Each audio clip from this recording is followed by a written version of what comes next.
Nejc Kubic, če se vrneva še malce nazaj na sredino tekmo, spremljali ste jo s klopi za rezervne igralce, predvsem je bilo zelo vroče, na koncu pa najpomembnejša zmaga z 2-1. Ja, tako kot ste rekli, bili so zelo težki pogoji za igrati. Na koncu, tako kot ste rekli, važna je zmaga, važno je naše napredovanje v naslednji krog in samo to šteje.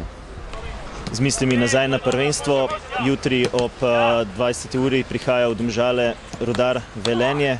Kaj pričakujete od te tekme?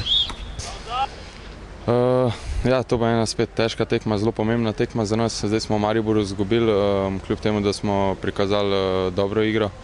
Tako da je treba prenesti iz Maribora na Rudar in pa samo treba je popraviti realizacijo in jaz verjamem, da bomo iztržili pozitiven rezultat. 7. kolo je že, čakamo še na prvo domačo zmago. Ja, res je. Zdaj smo prvo tekmo v gosteh izgubili, tako da upam, da prihaja zdaj prva zmaga doma. Mi bomo dali vse od sebe, da nam to rata in jaz verjamem v nas in jaz verjamem, da bomo odnesli 3 točke. Rudar je slabo začel sezono, zamenjal trenerja, sedaj dosegel tudi prvo zmago, prihaja nevaren tekmec. Ja, sigurno nevaren tekmec. V prvi ligi so vsi tekmeci nevarni, vsak ga lahko premaga. Tako da vsaka tekma je zelo pomembna, vsako tekmo se je treba posebej dobro pripraviti.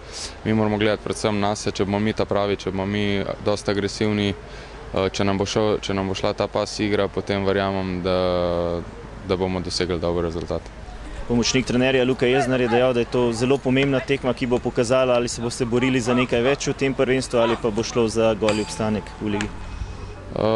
Pa dobro, je mogoče še malo prekmalu govoriti, 7. kolo je, siguran pa, da je to ena, lahko bi rekel, prelomna tekma, potem imamo še Gorico, potem sledi pauza, se bomo lahko malo odpočili, spet pravili na nadaljevanje prvenstva.